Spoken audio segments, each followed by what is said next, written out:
more killers. But anyway, Inglourious Basterds just seems overrated to me. The trailer did nothing for me at all. When I seen Brad Pitt there, my opinion on Brad Pitt is this. Okay, I didn't mind him in Interview with the Vampire. Granted. 7, that's a movie I keep neglecting to watch. I don't know why. I remember some parts of it. I remember the ending. I know everybody praises that. Wow, it's the best. I don't know. I don't say it's bad, but just I don't think it deserves super praise. But it's a good watch. I do really like 7, for those wondering out there. Okay. Really like 7. I'll be bold enough to say that's my favorite Brad Pitt movie for some reason or another, because the plot and the idea and the tone of the film and the narration, it has a lot going for it, though. I like the Tyler Durden character, you know. Rule number 1, don't talk about Fight Club. Rule number 2, don't talk about Fight Club. I like that. Yeah, I like Fight Club as well. The whole back and forth between him and Edward Norton. You know, how he's making soap and he breaks into this area to get, like, I guess, fat from people, whatever like that they throw out in the plastic surgery. But he's good. He's good. I think he is good in Inglourious Basterds. But it's not like he's... It's not tons of screen time, because like I said, 30 minutes is just those two people talking. So you mean they give the most of the film to Tail Swagger, Jason Ritter, and Eli Roth? That's what it pretty much is? Yeah, I mean, then like the female they meet, and her sneaking in, and it's not really a lot of action. They break Til Schweiger out, because he's a German, but he's going to work with them. You don't see a lot of Inglourious Basterds being badass, in my opinion, and Brad Pitt will scalp a fucking Nazi, okay. I heard there's a sequence there with Eli Roth and a baseball bat to a Nazi's head or something. Yeah, but fuck Eli Roth. You know, I thought Eli Roth's a schmuck, you know. I don't care if people like Eli Roth, it's cool. I know I met one time when I mentioned something about Eli Roth, somebody left a comment there, not a mean comment, something regarding, oh, but he seems like a nice guy and this and that. I don't know. I don't like the guy because he toots his horn too high. Like the whole thing with his Hostel films. I don't like his Hostel films at all, really, to be honest. The first one, I kind of gave him good notes for, but I hardly watched that fucking movie. You want to know why I don't like Eli Roth? For one instance, one example. When Hostel 2 came out, I saw an interview, folks, so don't tell me he didn't say it. I saw an interview that he did, I think for G4 or something. This is when I used to watch G4 before when it was an actual video game channel, before it just shows cops and people cheating on people, which, you know, that's why it should be called G4, right? Yeah, that makes a lot of fucking sense. Eli Roth said Hostel 2 had the most shocking ending. And all it is guy gets his dick cut off. With scissors. Not really that shocking, you know, if you've seen any horror film in the 80s. That's true. You know, I mean... My dick hurts thinking about it. Oh, but I mean, that's the shocking ending, really? The most shocking ending ever, or whatever? Is that the man just comes up like a schmuck, you know? I know I said before on one of the past BS casts, I know it wasn't much of it. I made it bigger than what it seemed. What happened on the set of Death Proof, because some kind of little thing, I guess Quincy pulled on Eli Roth to fuck with Kurt Russell because he messed up a line or he ad-libbed the line and Kurt Russell wasn't happy about it. And I guess he threw his nacho chips on top of him and he was like, "Why do you mean it? I love your work." All that shit. That's why I was dying laughing when he made his cameo in Piranha 3D and he got his head smashed in the movie, the character. That's one good part of it. You know, like that. Well, the man still looked like a schmuck, you know, and I'm not a fan of his films. I'm happy that he hasn't directed a movie in a while. That's good for his ass. You know, the Hostel 2 was not well received by fans. That's good. Because that's such a good movie. You make a good character, a minority lead guy from your first movie, live throughout the end of the movie. Yeah. And then what do? You bring him back just so he can get killed off camera in the first 5 minutes of the fucking movie. And what do you get stuck with in the movie? The rich cunt, a horny friend, and the nice girl who's so polite, so cute. You know she's gonna get killed the most violent out of everybody in the movie. Yeah. So, the man's a schmuck. He don't know how to build suspense. I don't feel he's a good horror director at all. It takes more than torture to make a good horror movie work. I'm sorry. Right. It does. I think we've covered this topic before, but the bottom line is, Inglourious Basterds can suck my dick, and they can suck Matt's gold-plated dick, and Matt can bust a brick in their in Eli Roth and Eli Roth and Quincy's mouth, and the movie is just a shitball. It's boring. That's it. It's a boring movie. It's boring too, and that's one of the reasons he ain't in quite demand to direct a lot of films now. Well, he's going to direct another one. Really? I don't know. I just know he's directing something. Well, probably another boring film. I call this the film that Quincy sold out with, really. Mm-hmm. Just a sellout of a film and everything like that. So. But a lot of people like it. It did well at the box office, so whatever. Yeah. Well, go figure. But anyway, I guess I gotta pick one now. Let's see. What should I pick? I already picked the disappointing sequel. Well, you talked about Quentin. I don't know if you want to talk about the... Let's see. I don't know if you want to talk about Robbie Roth. Well, I might as well, right? Even though I think we've covered that topic. But I'll be very brief on it because everybody knows our feelings on it. I know we don't want to sound like the beating up a dead horse, but... Why not? The horse can't defend itself. It's dead, obviously. Machete! That's right. Now, I understand a good friend of ours, Michael, who he enjoys this film. I understand Mario enjoys this film. I'm still waiting for Mario to look back at the Robbie when he was Robert Rodriguez. Okay. Explain why you don't think this is a good film for people wondering. Well, okay, I think they probably know pretty much, but I'll recap. Yeah, recap. Okay. Now, the trailer in 2007 that I saw in Grindhouse, which was a beautiful experience. Theater. Yes, me too. Beautiful experience in theater. It's too bad the regular DVDs don't let you capture that experience. You got to buy Blu-ray for that shit, but that's another video another day. And I was like, wow, this thing's interesting. They just fuck with the wrong Mexican, and straightforward, down and dirty, exploitation, revenge film. With some good notes and everything. Okay, I want to see this fucking movie. Great. And then they got announced, they're gonna make this movie. They really? Yeah. Then time went down the line. Then 2010. Yes, the movie's coming out this summer, September. Yay! Fox releasing it. I don't know. So I seen it, and I was lied to. I was deceived. The trailer in 2007, that's not the movie we got in 2010. Because basically, I find all this backstory out that Robbie, after the past couple of years, or more than that, since he had the Machete script, I guess during the early 90s, he had it for so long, right? He stole from his own script to put it in other films. And he mentions that in interviews, and then when I see the movie again, I'm like, then I know what he means. Because you have scenes that basically are from his other films, like the scene in Desperado, where you have the bad guys coming up to the room, and you see the shadow, and you got Selma Hayek there, and he puts the two guns in the middle, kicks her off. Well, what do you have? A similar scene like that, but very half-assed. Pretty much the same scene. Yeah, but no enthusiasm, no energy to it at all. And then the movie should not even be called Machete. It should be called Jessica Alba in The Border. Because she gets all the screen time in the movie. Where the fuck is Danny Trejo?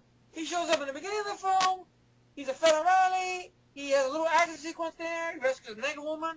She sets him up, pulls a phone out of her coochie, calls Steven Seagal. He's playing a Mexican with a horrible accent. Decapitates Machete's wife's head. About to kill Machete, but he says no. Now let me ask you. What's up? Why didn't he did kill his wife, right? Why didn't he go after him?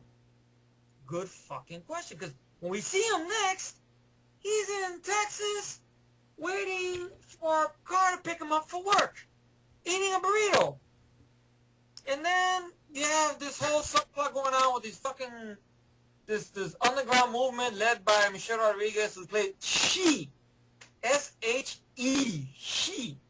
And by the way, folks, any movie, revenge-wise, worth their salt, if someone killed the hero's wife, he would go after him. Yeah. Not hanging around eating a burrito. Eating a burrito, dodging some punches in some bullshit fight. You know, like, where the fuck, you ain't know what else to see, go. It's a revenge movie without revenge. You're like, what the fuck is this? And then you get that trailer because Jeff Fahey's in the movie. He's the decent part about it, but that says a lot. And pretty much pays Machete to go kill this asshole politician played by Robert De Niro. I feel sorry for De Niro there. And tries to kill him, gets set up. You get that little action sequence you see in the trailers where he goes in the hospital, he cuts the guy's stomach open, pulls the intestines out. Weebie-doo-doo. Then he disappears in the film. Now we got Jessica Alba throughout the whole fucking movie with the border and the border. Don Johnson is there playing some racist border patrol guard. But exactly, that's the thing. It's too much on the border. It's 50% border and maybe 10% Machete, so it doesn't work. A lot of people found that clever. I didn't find that clever. I found that pretentious. Or like Matt will say, or I mean, like I've said to Matt before, fist in your face, fist in your face, fist in your face. I understand you don't put a message, but do it for another movie, though, not this movie. You know, don't. You know, if you want to make a movie about the border, fine, but don't do it in an exploitation revenge movie. And that's what you advertise, and that's not what you give people. Exactly. It's not what was given. I mean, Planet Terror had the energy. Hobo with a Shotgun is more like the Machete trailer than Machete. Yeah, Hobo with a Shotgun did not lie. The trailer's what the fuck we got. See, sometimes, folks, there's a reason why movies are straightforward. Because you put a message in there, fine, but the message doesn't overtake the movie. In this case, it overtakes the film. Rambo 2, straightforward, it has a message, but it does not overtake the movie. The movie knows what it is first and foremost. It has a message. First Blood has a message as well. You know, don't be so hard on these veterans returning home and stuff like that. But that's like if First Blood had conversations at the fucking DC about the Vietnam and the wall, the veteran wall, and protests, and then you cut back to Rambo maybe doing something. Then you cut back to them talking about the horrors of Vietnam, and then maybe you cut back to Rambo doing something. It tried to become a political movie, though. And then when you get action sequences, they're very half-assed. Like, what do you think was the problem with the intestine scene? Because people are like, that's original. That's creative. I've seen it. It got overplayed a bunch of times in clips and trailers and red band trailers especially. So it wasn't shocking to me. Mm-hmm. It wasn't shocking. I mean, okay, in the beginning of the movie, you got the quadruple decapitation. Fine. But give me more of that, though. But didn't give me more. Machete has nothing to say in the film. What the fuck he says? Machete don't text. Yeah. Or he breaks into this compound with a wind whacker. Talk about this. You were mad about this. Yeah, this is the same fucking trailer we got, right? They just fuck with the wrong Mexican. Is he gonna kill you? No, he's gonna irritate the shit out of you. They just fuck with. I know I stole that from Matt once again when I that rant. That's why, but you know that's the truth. People like that. Oh, but he's being clever. Those bad guys went out there. Those people, they just work for him or whatever. But still, he's not a man on a mission. And Seagal is hardly in the fucking movie. And when he's there, he's pathetic or atrocious. My favorite word. You know, he's in a TV screen. They get into a fight in the end where you get the cling, cling, cling, cling, and whoops, Machete falls on the floor. And then what? Machete stabs Steven Seagal. What does Steven Seagal do? This ain't nothing. I'm going to kill myself. People say that's clever. That's not clever. That's a cop-out. That's not There clever. you go, cop-out. That's a cop-out. See, why is Machete playing so much? His woman's been killed.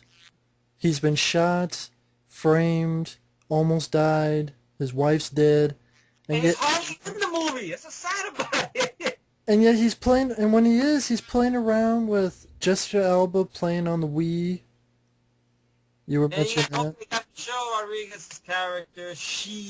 Her subplot about the underground going on with the border, you know, and oh yeah, she gets shot dead in the eye by Don Johnson, and comebacks in the end, which makes no sense. Now somebody will mention, but Johnny Depp, he was not shot in the eye, okay? His eyes were removed, But he wasn't but shot. he wasn't shot.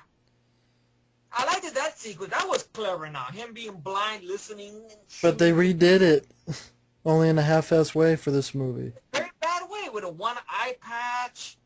And she gets Don Johnson's character, and he dies off camera. And let me ask you something, Matt. I know you mentioned this on your video. Why are they introducing Don Johnson? Oh yeah, every time you see it's like introducing Don Johnson. He was a big guy back in the 80s. He didn't vanish off the face of the fucking earth. Well, people are like, oh, people don't know who he is now. That you still don't do. You're still not introducing. I mean, there's David Hasselhoff was gone for a while, but they didn't say introducing David Hasselhoff. Michael Biehn in Planet Terror. They didn't go introducing Michael Biehn as the sheriff. No. Yeah, they didn't do. I mean, it's stupid. Kurt Russell and Death Proof introducing Kurt Russell as the killer. That's Yeah. what man, you know, they didn't do that. Introducing Michael Parts. And the character could have been interesting if they would have gave him more to do. But they didn't do nothing with him. He just shows up in the beginning. Don Johnson, yeah. And disappears. Reappears, shoots Michelle Rodriguez in the eye, comes back again, only get killed off camera. Then you got the climax scene, which everybody loves, which I don't understand what's the love about it. He has the motorcycle, right, with the minigun. Like you see in the trailer, right? You think he's going to run around and shoot everybody? Nope. He does up, jumps, shoots a couple of people, gets off the bike. Just like in the trailer. Just like in the trailer. But there's nothing extended. It's like people wait for 3 years for a movie, and there's nothing more to it. I think I remember I said something to you. I don't know if it was it in the when we did the BS cast about our worst films, or I mentioned to you on Skype. I was very, very distraught about this film because I was shocked because I was thinking, okay, it's a small movie. Well, I don't know if I should admit this, but you said you were almost in tears. Well, yeah, and disappointment because I was thinking it's so simple. A revenge movie. That's the problem with movies today. They don't make it simple. The only one movie I would say that's clever that made it simple. Okay, 2 movies. Okay, I'll put 3. Okay. Death Sentence, because it was straightforward, even though I had a problem with the last part, but it's miles better than this movie, Matt. Law-Abiding Citizen, Kurt Wimmer's writing, F. Gary Gates directing, Gerard Butler, Jamie Foxx on the A game. That's how you do it the right way. And that I got ignored. Hobo with a Shotgun, which once again we mentioned, the trailer did not lie.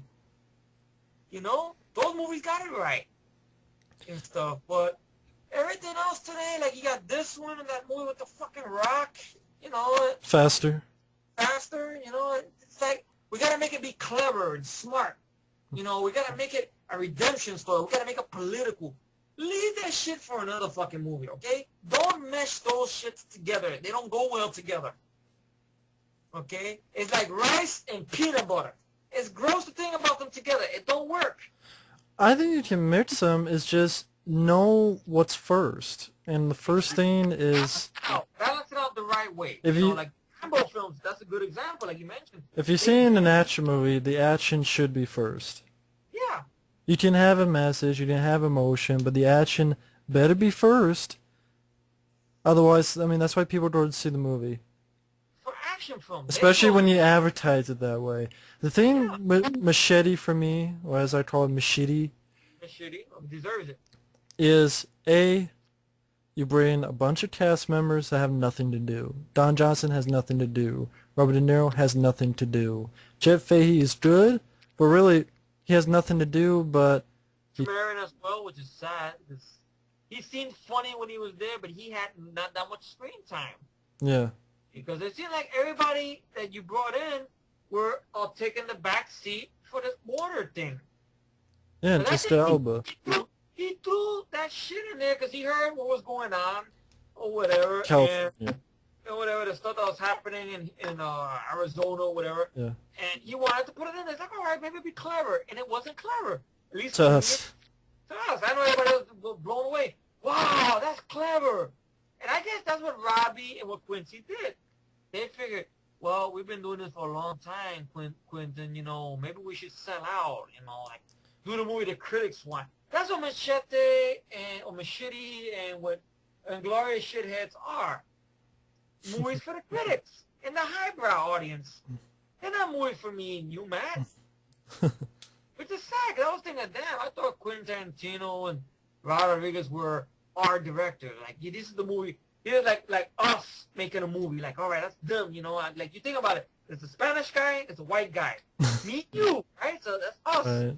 So then you look at the guy like, that's not us, is it? No. Fuck that. I know times are tough, but come on, we can't sell out. There's 12 million. Can we sell out a little bit? No, we can't. Well, I mean, for me, bottom line, folks, with Machete, like I said, the A, you bring a lot of cast members that do nothing.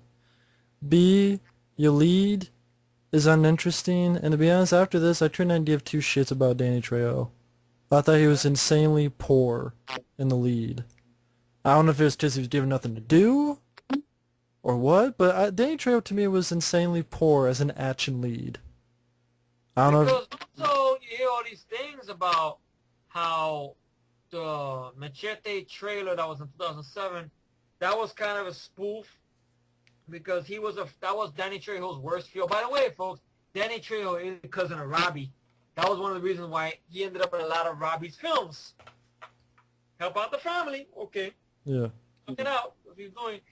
So, you know, you hear all these things about, I heard it, I remember in the commentary of Planet Terror, Robbie himself, so nobody can say otherwise, you know, oh, this was Danny Trejo's worst fear, you know, being in these type of films, you know, like if he didn't get a job working with me, he would be afraid that he would end up doing exploitation films like this. So I'm guessing maybe that's why when Machete finally got made, they didn't give him much screen time and stuff. So that defeats the whole fucking purpose of the movie. Exactly. He just did it probably for money. That's why he was okay. We can make a lot of money, primo. We could do this. All right, Vato, let's do it. All What's right. wrong with being in exploitation where you're a lead and kicking ass? What's the problem? You know how some people take the exploitation films the wrong way? They're mean-spirited. Granted, they're mean-spirited movies, but I think if you take some good ones and you mesh it out and you give a good kick-ass lead, like Savage Streets, I love Savage Streets. Savage Streets kicks this movie's ass. But in here, Danny Trejo can't act, and he has no charisma. He has no lines. He has mild better charisma than Danny Trejo. There's no memorable lines or dialogue. Not in Savage Streets, what do you got? You got too bad you're not double jointed wired. So you can bend over and kiss your ass goodbye. You get scenes like that, you know. And of course, Death Wish 3, which is the template of all good exploitation action films, in my humble opinion. You know, that climax in the end, we have the shootout in the city, and carnage, and blood squibs, and the Will Be Magnum. Well, maybe Robbie doesn't like that stuff. Look at Predators. Well, that's true. The man doesn't like action anymore. That's what it is. He figures he's been neutered so long by the critics over the years. Like, well, maybe they have a point. But that's the thing, folks. Getting to my bottom line on this, the cast, the leads, I think sucks. Maybe because he's given nothing to do. Maybe because he has no charisma. Maybe because he has no fucking dialogue to say. But he sucks either way. I want Danny Trejo banned from Hollywood, please. Danny Trejo, fucking... You want to talk about the border? Go back to the border. If you're so worried about the border. If you're so worried about the border, you can go back to the border. Okay? If you're so fucking worried about the border. I'm not trying to be racist, folks. I mean, Cheech Marin can stay. He was good. Okay? He could have been the lead or some shit, you know? He would have been better than fucking Danny Trejo, honestly. Fucking... Don Johnson, a comeback, he would have been better than Danny Trejo. They have more charisma, more stuff going for it. Yeah. And even Steven Bauer He's a Hispanic actor. He would have been better than fucking Danny Trejo. Stephen Bauer, the Manolo from Scarface. He would have been Yeah, better. but I mean, maybe if he was given more to do and dialogue and charisma, like something. How do you feel about that? That whole thing about that's like his worst nightmare, being a lead in the exploitation movie. And now when the movie came to be, Well, that's pretty much, stupid fear.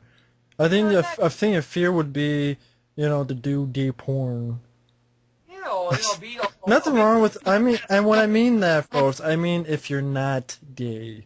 Obviously, if you're gay, you could do gay porn. Look at Stephen Jeffries; he's having fun. I'm sure. It's not like I know him personally, but I'm sure if you ask him, he's like, "Sure, I get to do He's what I so like to do." cool, Bruce. No, but I think people get what you mean. But I I, mean, like if you're gay, that's fine. I'm just mean like if you're doing like these softcore films that have nothing to add, but or like you know what the worst fear would be? An what? asylum movie. Oh, there you go, Asylum. Hey, an SYFY movie. That's just as shitty. That's the Uh, worst fear. But okay, I'm gonna be in a bigger budget film with being a which I, which lead. my, which my face will be on a poster, and it's gonna be a badass character, and I'm also gonna Yeah. have whatever. I'm gonna be a badass. Gonna be an exploitation, a lot of action, and stuff like that. But no, I don't want people to recognize me like that. That'd be kind of racist or whatever. It seems like that's the vibe I got from him. Like even though I didn't see the interview himself, but this is what his cousin said when on Planet Terror when he talked about that trailer. So I can imagine when the movie must came up and Robbie must have told him, "Hey, Danny, a lot of people want to see that movie." Ah, bro, come on, John, come on, man. I don't want to do that shit, Well, I man. mean, with me, it's just I found it boring. I didn't find the comedy witty or funny. I found the message to be pretentious and filling up too much screen time. I thought an actress are horrible, like Jessica Alba and her, "Oh, we didn't do the border fucked with us," or whatever the hell her speech was. Bigger land on the border land on us. That Well, see, bullshit. even he remembered more than me. And, like, that's boring, and then when the actresses do pop in, other than the opening, but after that, they're lackluster. Either they're ripped off from other Rodriguez films, or Yeah. they're lackluster because they do nothing memorable. The ending is just a bunch of cars that go, do, do, do, like, The hydraulic cars that jump up and down and stuff. They jump on top of somebody, but you don't see no. ooh, that's So fucking stupid. despite nudity, what you see a little bit there I from can Lindsay watch Lohan. porn for nudity, though, folks.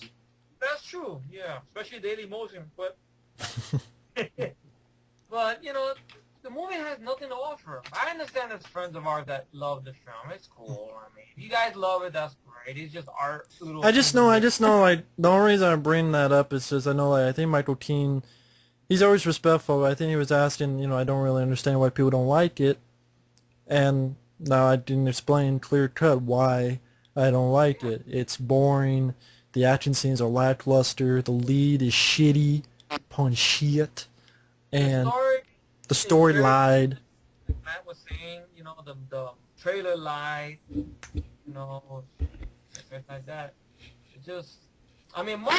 I know Mario liked it because he really has not seen the Robert films we grew up with. That's why I know one day he said he's gonna look them up, and I gave him a long list of movies to look up, like Dust to Dawn, Desperado. Hell, even his very first movie, El Mariachi, that got more going for it than this movie. Believe it or not, it's not spectacular like Desperado is, but that has more going for it than this movie. To be honest, Yeah. it's from El Mariachi. I don't know if you ever seen that one. Yeah. What did you think of that? It has more going for it than this movie. Okay, you got that. Once Upon a Time in Mexico, which I was worried about because I haven't seen it in a couple of years. Then I rewatched it after seeing this movie. That has more going for it than this. Yeah. Because I'm there has more to do. You got the shootout in the church. You got the revenge story going on. You got the thing with Johnny Depp. Johnny Depp was actually good in the film. Mm-hmm. Enrique Iglesias, he can't act, but they don't give him much to do. That's a good thing, though. what's that girl's name? Eva Mendes is a miles better actress than Jessica Alba, which I hate to say. And I like Jessica Alba in Sin City, but just seems like it's just a pretentious script she got, though. She's gonna do another one, I heard, because Machete is getting sequels titled Machete Kills. Then a third one, Machete Kills Again. Very smart titles, huh? Yeah. God, but That's how smart it is. yeah, right? Smart-ass titles. Machete Kills Again. But meanwhile, Hobo with a Shotgun, I don't think that's getting sequels, which is sad, because I want to see that get Well, he died, so... Well, we gave it away now, thanks. Well... Well, they will see it now, like, man. Well, wait a minute, I heard there's an alternate ending, which I don't know if it's much, but I have hope for it. If it's an alternate, I heard the DVD's supposed to have an alternate ending. Maybe some bullshit. Oh, maybe something happened before he dies. I don't know. Anyway, that's Machete. Machete. Well, your turn. I'm just going to go by these really quickly because they're comic book movies, so I don't spend too much time on them. Okay. The Hulk. Okay. Disappointing. Although in the theater, I like the action scene with the tank, but I know you have a funnier story on it. Oh, this movie, forget it. People remember from my older account. I grew up watching the Hulk TV series. See, I didn't. You know, Lou Ferrigno, Bill Bixby, the boom, boom, boom, boom, and that theme. But the movie, it's too long. Too long. Too slow. Ang Lee. Doesn't the Hulk only get in there like the hour mark? He gets in the movie late. Isn't like the hour mark or something? I swear it was that long. Longer than the hour mark. When he's in, you don't see him too much. I heard they actually had an animatronic they were going to use early on in the early stages, but thanks to Ang Lee, you know, I like the CGI. So they went completely CGI, which the rendering looked horrible. Well, actually, go ahead. Sorry, I was interrupting you when you were talking about. Didn't you first see this and you're like, yeah, or, like, didn't you see like a early version? Yeah, I know, shame on me. Somebody had loaned me, or I don't know if I don't think I bought it. I think someone loaned it to me. It was a DVD of the Hulk, and this one was still in theaters. Ooh, well, it was a loan. I didn't pay for this shit. So don't go panicking. All right, so I seen it. It turns out it was a Workprint version, and as you people know, when it comes to a big CGI extravaganza movie like this, effects weren't done. The effects were not finished. So, in some parts, like the part in the desert, which I always cringe at now, even though I've seen it, even at its full and finished form, but it just took me out of it. The Hulk has no pants, and he's basically assed out, literally. So I seen the Hulk's green ass, which I didn't want to see. Well, it's not like that in the movie. It's not like that in the movie, I know, but it just takes you out of it, and it looked a very bad CGI, and there's a lot of dialogue regarding some.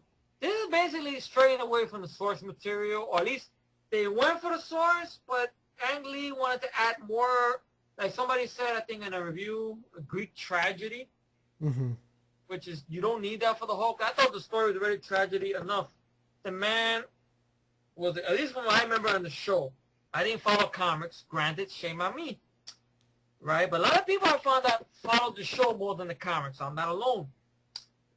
He lost his wife. He experimented with gamma radiation to find out why he didn't have the inner strength to rescue his wife from the burning car in the pilot of the TV series.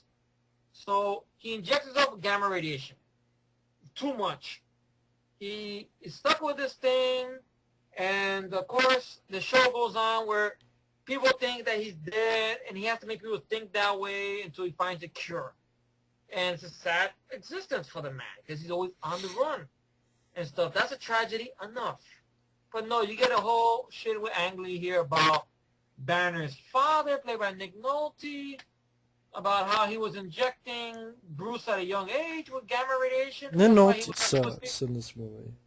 He does. He has nothing to do. And the ending sucks. He seems very out of it. He turns into a big lightning effect, and Does he have stupid comic book cutaways, which takes you out of the fucking movie? Now, I didn't mind that, but I know I'm alone in that. I didn't mind the comic book cutaways, but I did mind the half-ass ending where it looks like the two of them were like in the middle of a fucking play with the horrible acting, and then Nolte being, Yeah, making fun of Eric Bana, I'm like, what basically. the fuck, Nick? Nitty. You know, Nicky Sam Elliott's Nicky. here. He's given nothing to do. He's playing Thunderbolt Ross. I don't think it's Nick Nolte or Sam Elliott's fault. You know, maybe they say yes to the script, so they to partially blame. But it's Ang Lee. Ang Lee, I'm not a fan of Crouching Tiger, Hidden Dragon. I hate that fucking movie. I'm not a fan either. I've had people tell me, "Oh, but if you don't like Crouching Tiger, Hidden Dragon, then you're not a fan of martial arts films." I've seen better wushu films that move at a better fucking pace. At least me. I know Matt's not a fan of those genres. It's understandable. Not for everybody, but I've seen movies that move at a better pace than Crouching Tiger, Hidden Dragon. Fearless to me moves at a better pace than that movie. This movie I saw a while ago, Donnie Yen, the two-story movie, Yip Man, that moves at a faster pace than Crouching Tiger. You know, it's just a pretentious movie, very boring about some princess or whatever. That being down the line, I guess, but the whole shitty movie. I'm happy that RV Arad decided to reboot it, and they did it the right way with Edward Norton, and they got Lulu Terry, the man who knows how to do action and fun. You know, he knows how to wink at the audience. Yeah, the Hulk is just it's too slow, too long. The Hulk looks terrible too. I don't like the way he looks. He looks like fucking Shrek. You know, I will yell more about it, but I guess we got to keep this moving here because we can move on a little further. But people remember from the way back when we used to watch my channel, you guys know how I feel about the shit. I hate the Hulk. I really hate it. It's a disappointing film. It has maybe a little bit of action scenes in it, but that's not enough to give it a pass. Eric Bana, I can't think of anything good I've seen him in, to be honest. He was decent in Black Hawk Down, but then again, Black Hawk Down to me, these days, the more I think about it, I feel it's overrated. I love the score by Hans Zimmer, but that's about it. Well, I like Erebana, and I like Black Hawk Down. And I know he did this movie called Munich. He was decent in that film. Him and Daniel Craig were in that film. He was good in that one. I didn't mind him in the Hulk. I didn't mind him in the Hulk. No I mean, I've always said that, but it has a lot of problems. Me, I don't know. I measure, you know, Edward Norton, and I measure Eric Bana. Maybe it's not Eric Bana's fault personally. Maybe it's just the script or the direction by Ang Lee he got. But it just didn't work for me, the movie. I don't know why. It pissed me off. It's boring. It's too long. It just made me, kind of made me forget about my favorite superhero growing up, the Hulk. Well, I'm not a big fan of the movie either. Well, so thumbs down for this one. Electra, that sucked. Yeah. I don't know why you give this woman her own movie, to be honest. Because she got her ass kicked by Bullseye in the Daredevil PG-13 cut and in the R-rated cut. Yeah. She got her own movie. I will never understand. People tell me... She got fan base. But that fight on the rooftop was honest from the comic books. Why give her own movie? Why can't I just do a sequel to Daredevil? But unfortunately, all the hatred Daredevil got, even Ben Affleck these days is leery on the role, which is sad because the R-rated cut, I think they got him to do more. I love the PG-13 movie. It's just once I got my hands on the R-rated cut for some reason or another, I watched that one more. And then they get the PG-13 cut. I kind of look at it, I go, oh, okay, I changed the channel. I don't hate it. It's just I got used to extended scenes more. Mm-hmm. I didn't mind the subplot with the killed prostitute. I like the idea that the fight scenes are better filmed in the R-rated cut. Yeah. You see Affleck doing more, even in the fight with Kingpin in the end. See, that's a story I would have loved. We could have got a follow-up to, but no, we get a prequel with a director. I'm not a fan of his work because it seems like his movies have the same exact fucking problem. Well, it's not a prequel. It's a prequel or a spin-off? I don't know. Well, it's not a prequel. It's a sequel kind of spin-off. Electra. It takes place after Daredevil. Yeah, my mistake. It's a spin-off. And Rob Bowman, I'm sorry. I've tried watching X-Files Fight Future. It's good, but it slows down at times. I mean, it's better than the newer film, obviously. Reign of Fire, I seen a little bit of it in retrospective. It could be good, but once again, it slows down. Slows down. You know, Rob Bowman got to stop slowing down the movie. Speed up a little bit, some stuff. You know, I know you're trying to get character development, but you slow it down too much. And this movie is just worse because I don't care. I mean, I care more about Christian Bale, Gerard Butler, Matthew McConaughey, and Reign of Fire more than, what's her name? Jennifer Garner. And where is in the fucking movie? You see, and you get fight scenes, which I call bullshit on. And I can think of a lot of superhero women in DC or in Marvel you could give a movie to compared to Elektra, to be honest. Well, it's funny you mentioned that, because and that's what I was going to bring up was Catwoman. Well, that's another bad example right there. See, these are two superheroes you don't need. And they both came out within the same year, right? 2004? Yeah, around, yeah. See? You don't need it.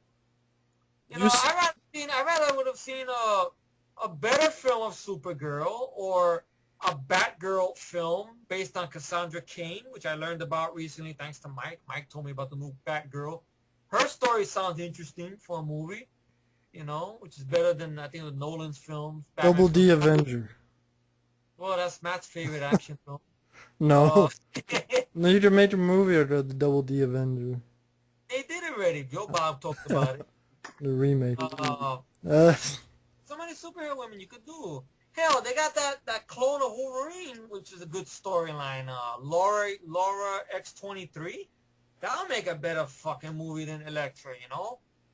There's three different origin stories they can go with that. There's one that's more violent. There's one that's this way. There's one that's boring, lame character, lame action, lame villains. Really forgettable movie. Once again, I asked that question. Why give a character a movie that got this ass kicked in the last film? Because she has a fan base in the comics. And I don't understand. I just think if you want to do a character of Electra, you could have done so much better actress than Jennifer Garner and stuff. For Electra, I would say get a martial artist to do it. Don't get Jennifer Garner, you know, because you seem like you need someone that's good at martial arts. And she has sides, but she does nothing with them. Yeah. At all. And it's just a... Yeah, I know. It's really, I mean... And of course, Catwoman you mentioned there. Why did we get a movie of Catwoman? I don't know. Because Halle Berry had an option.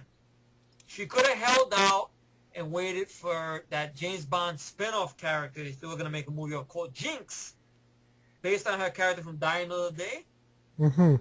We're going to do a spin-off of that, but of course that's when MGM got into trouble with their money. So that never happened. So instead of going on and do something else, she got the Oscar for Monsters Ball, which she deserved. Then did a movie with CGI cats. And then a movie with CGI cats and bad action scenes with bad editing. Pitoff directing. And Pitoff. Like pissed off. Benjamin Pratt being the most dumb cop in movie history, you know, and can't tell she's Catwoman even though a fucking 5-year-old can figure out with the ice cream cone up his ass. But yeah. Halle Berry's Catwoman. Yeah. Gee, what this is? Oh, no, it is nothing. I mean, she's Catwoman, you fuck nut. Yeah. And you had stupid editing scenes, a stupid plot involving... Cosmetics. Ooh, cosmetics will fuck up your face. Yeah, that's the big threat. It's gonna rescue us from medicine that fucks up your face. Wow. The rescue us from cosmetics. Here's the deal: don't put cosmetics. You don't need cosmetics. It's not like it's food or milk for babies or fucking. It's cosmetics. Look, contaminated Big Macs, which I know they will never do because McDonald's get pissed off. Contaminates, yeah, I mean, cosmetics, like, it's stupid. It is. It's very dumb. And because the thing of it, I heard they've been toying around with the Catwoman movie idea for years. Here's an idea. Why the fuck they didn't do it around around 95, 94, 97, you know, like maybe Tim Burton could have done a nice spin-off with it with Michelle Pfeiffer, which I believe, to this day, I say Michelle Pfeiffer is the best Catwoman. My humble opinion, because that story to me made sense, because there was revenge, there was action scenes with it, but she was in the fight scenes, whether it was her or a stunt double, at least it was a person. It wasn't a CGI 90% of the fucking time. You know, I like the idea how she kills Christopher Walken in the end with the taser gun and the kiss. Okay. I don't know how the fuck she lived through that, but fuck it, she did. Well, she's got like the 9 lives thing. 9 lives thing, alright. I would have loved to see a spin-off of that Catwoman. You know, but no, we don't. But not explained is a lot better than how they explain this. With the fucking ancient cat fucking spirit. With catnip all over her face. And yeah, catnip. It's pathetic. Fucking face. I mean, it's pathetic because she just came from getting an Oscar, folks. Now she's diving in catnip. She's diving in catnip. She might as well dive in semen. She goes from fucking Billy Bob to fucking her career over. Fucking her career over. And that's how she got us the Oscar, man. She act like it was the best sex of her life, but in reality, she was like, "Ew, okay, I got the Oscar for this. Yes, you know." For that. I know it'd be kind of derogatory me saying this, but I always imagined her Oscar speech would have been this. Though it's edgy, but I'll go for it. Why not? I got the award. The white man has been fucking us for years. No, I fucked the white man. I got the award. Yay! I know it's edgy. I know it's raunchy. I'm sorry, but I'm just imagining her saying that. You know, she never did, thank God. But you know, it's a weird metaphor. I know. The cure for racism is between Halle Berry's legs. Yes. The good movie Monsters Ball is miles better than. Did you ever see Monsters Ball? Not yet. You should give it a watch. I mean, despite the sex, I mean, it's good sex scenes because she worked hard to do it. You know, so I give her for that. And ironically, after this movie, Billy Bob and Angelina split. So I don't know if this, like they say, you go black. I know I was going too deep, but I understand. But anyway, but back to Catwoman. It's a lame film. It's a very horrible movie. I seen it once. I didn't want to see it again. When Matt did the rant on it, I remembered it was coming back to me. A very lame fight. Sharon Stone's a bad villain in this. Yeah. Horrible bad, not bad good, just atrocious. And she gets her ass kicked most of the time. It's not really a challenging fight. And right. Editing shots and lousy soundtrack.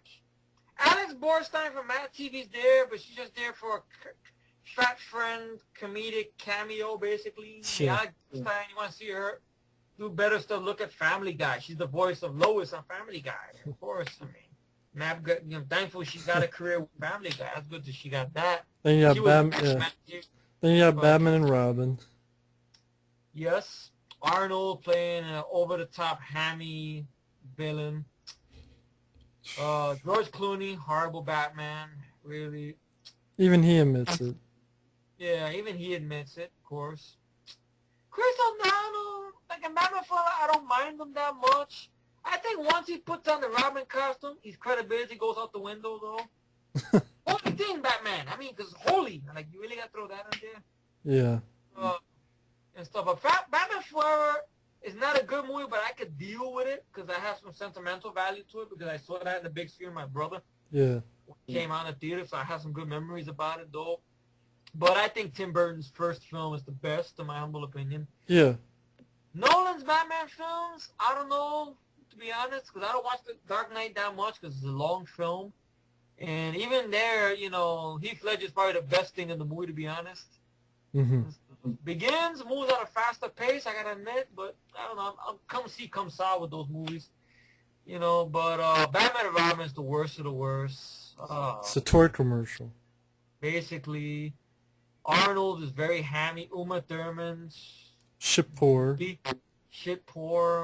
Bane, laughable. Alicia, slut. Alicia, who's Alicia? Alicia Silverstone. Oh, Alicia Silverstone. which This is the you one. forgot was in, I guess.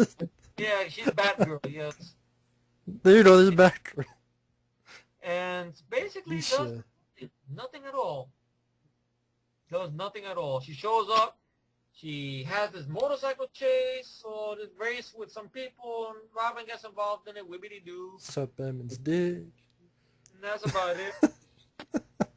Well, at least I wouldn't mind her blowing me. I mean, that says a lot though. But Blow your bad dick. But it just... See, I did take this movie seriously, folks, because they say I'm a dirty 30. Look it at that. Arnold is just too over the top. Too... And ironically, this was the movie. Right after this movie, he had his open heart surgery. Yeah. So when Arnold had his long hiatus after this film and stuff.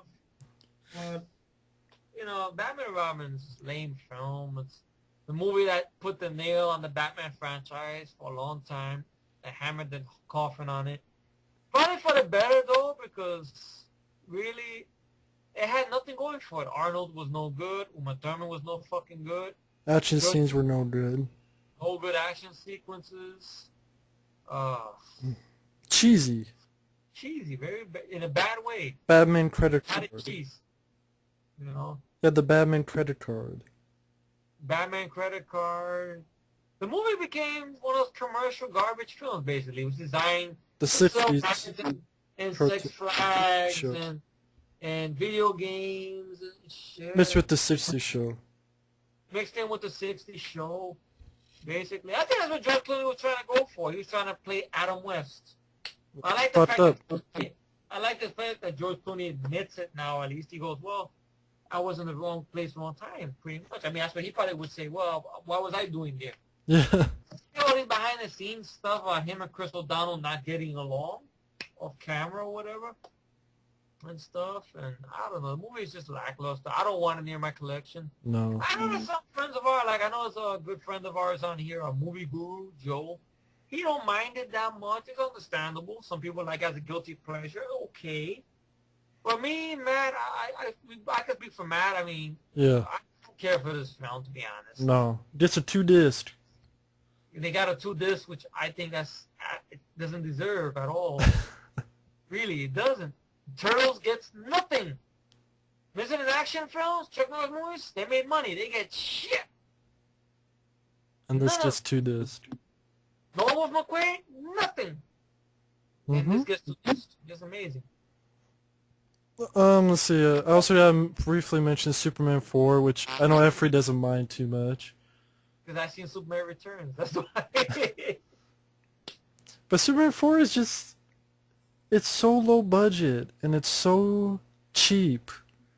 And the Power Man, or whoever the hell his name... Nuclear Man. Yeah, Nuclear Man. One of the worst actors, Mark Pillow. Okay, but we got to admit something, though. I understand. I'm not going to change your mind on this. No, I know. Go ahead. The thing with that deleted scene, or that thing they had to reshoot because this test audience just died laughing. Yeah, at but they it. took it out, and it's just as bad of a That's movie. worse, though. Bizarro. With the Yeah, but what you have left is nothing good. They took it out, but okay, they didn't put it in. Okay. But look at the movie you have, even without them putting them in.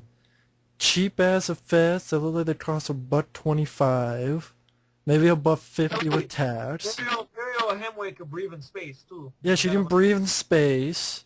She's special. For some reason, Superman doesn't like the sun. I mean, like, Nuclear Man gets power from the sun. Now, I thought Superman gets his power from the sun, but nuclear energy hurts him. Does that make sense? He gets scratched on his neck when he... I mean, again, he gets power from the sun. Yeah. Anyone who even thought of Superman knows that.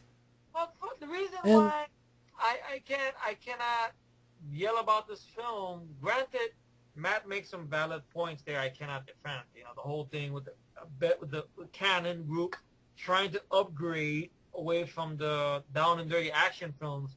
And then the clone, okay, you're going to clone Superman, and somehow it looks like Mark Pillow with that costume. That somehow He got into... Oh yeah, I love the fact they took like 1 billion nuclear weapons and they threw it into the sun. I'm like, Superman, that's very smart of you. You took 1 billion, 1 billion armed nuclear weapons and you threw it at the sun. I wonder, right, if, because what happened was, you see, Superman 3 came out. Now, I know Matt would agree, and I be agreeing with him 1,000%. Superman 3 is very underrated. It's fun. Superman film, but the point is that Christopher Reeve wasn't happy with Superman 3 regarding Richard Pryor, but I didn't mind Richard Pryor a lot. I don't know why a lot of people have a cow Richard Pryor, to be honest. They wanted it to be, I think, serious movie. More serious thing, but I liked the idea of Superman becoming evil and, Clark Kent and him going at it, okay. Mm-hmm. I liked that idea, and it made a good return sequence and everything like that. But Christopher Reeve wasn't happy with it, and he wanted to write a script, and he wrote this regarding the arms race, regarding Superman dealing with this. And I don't know if his script included Bizarro, which was in the deleted scene, or Nuclear Man, but that is the weakness of the story. Well, all that was supposed to be in the script. That was going to be Bizarro was a failed attempt, and then Nuclear Man was like the final attempt that was successful. Also, Bizarro was supposed to be in that version. Then it wasn't a reshoot of a complete version. No, because it was like Lex Luthor made like a few attempts at first, and he failed. Okay, so they ended up with Bizarro, but then when that failed, then he went with Nuclear Man. Yes. Okay, I thought it was just we had Bizarro. No, that was like the first attempt, and then when they failed, and he beats them right in the deleted scenes. Very simple. And that's why they failed. So then it's like, okay, I'm gonna get, and he's. I understand. When I used to watch this TV series that came out a little bit after that movie, this TV series called Superboy, which is a good show. I would like to get it on DVD someday. They had Bizarro on the show. Bizarro was a very hardcore villain for Superboy to fight. I mean, they had good fist fights with each other. It's almost like the fight between... And the Flash? Yeah. Now, in the TV show, did he look like Superman, but like he was kind of pale or something? Well, the effects were very hokey, though. I mean, Bizarro... Well, what did he look like? Did he look like kind of like Superman? Kind of like Superman, yes, but he had the little blocks on his face. That's like the a little bit of a child mentality, but not goofy like the way they made him in that series. But that's how it is in the comic with Bizarro. He's like the opposite Superman, who's kind of childish. But kind of childish, but yet he's jealous of Superman. Play with that edge. I mean, I understand the original idea was to have Christopher Reeve play the bad, like when they clone. So you don't have two Christopher Reeves, like evil, but they didn't have the budget. But that brings him back to Superman 3. We already seen that already, though. That's the thing. We've seen that already. But I think that's why I hate this movie so much. Is that the script? You don't need Superman dealing with the arm race, in my opinion. I don't think you don't need to bring that in. I mean, Superman is fantasy. Superman can do everything. He needs a villain, and there's thousands of comic books. I understand he wants to put a message in there, but it's almost as if a next step to Machete. Yeah, I mean, the thing of it is, folks, is that this is the last time we got Christopher Reeve as Superman. And to me, I look at this and I go, this is disappointing. That the last time we see Christopher Reeve, to me, is Superman. Exactly. He is Superman, and I know everything's the same way. And the fact that the last time he's Superman is in this $5 movie with a lame villain, lame story, hokey as hell effects, that they wanted to take the deleted scenes and make a Superman 5 just by using the deleted scenes. I remember I seen one deleted scene that was on a TV version, which I think got cut out maybe because of the content, where Nuclear Man is pretty much aiming a nuclear weapon at Russia. and I think it was, I don't know, was it the Russian general or something there? This one were a piece of Russia, and Superman saves the Russians from Nuclear Man. Yeah. That was on the TV version, I remember. That never made it on the theatric. And then he had one scene that was on the TV version where the Nuclear Man makes a tornado, and this kid gets sucked up in a tornado, which looked like a bad effect, I admit. Superman rescues the kid from a tornado. But they had like 30, 40 minutes of footage they cut out, and they were going to put that for Superman 5. That's probably maybe in the footage that probably got cut out. The one that was in the TV version I saw and stuff. But the reason I don't mind it that much is because, I mean, I'll probably talk about this next to balance it out. Superman Returns. It's Christopher Reeve as Superman. Granted, the thing with the arms race, okay, you could do without. The battles between him and Nuclear Man, I didn't mind it. At least there was something going on, at least. You know? I Okay, thought, granted, you know, did we need Lex Luthor to come back again? No. But Gene Hackman, I like him as an actor. I mean, he only did it for the money, obviously, and stuff. And he has his nephew, John Cryer, which I didn't mind John Cryer that much, to be honest. I hated him. Even though I liked him in better films he did afterwards, like Hiding Out and Morgan Stewart Coming Home. I did hate him in this movie. I thought he was annoying. And I just thought the battles were like so cheesy and hokey. You can like almost see the strings. Almost like a joke. Like this was a big joke made by Mystery Science Theater 3000, like, or Airplane or something. Like any minute I was gonna be like Naked Gun. It was so cheesy, yeah, so awful to me that I'm like, it's pathetic compared to the first film. It's pathetic. Well, with me, I always when I was into Superman film, for some reason or another, I saw the second one a lot. That's the one I always watched all the time, the second one. Mm-hmm. And I saw the third one a lot. And then the fourth one came on. Believe it or not, the first one was always the last one I watched. I don't know why. Okay. In retrospective, I could watch it now. It's a good movie, but just it's never been my favorite.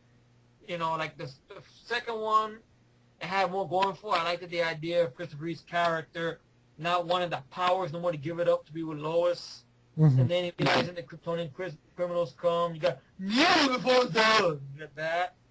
You know, then he has to get his power back. I like when he goes to the Fortress of Solitude and he yells at his Jor-El spirit, Father! Mm-hmm. I like that he breaks down. I don't understand one thing. Maybe you could tell me, since I know you love Superman a lot, because you followed the comics a little bit. What the fuck is up with that green crystal? Which one?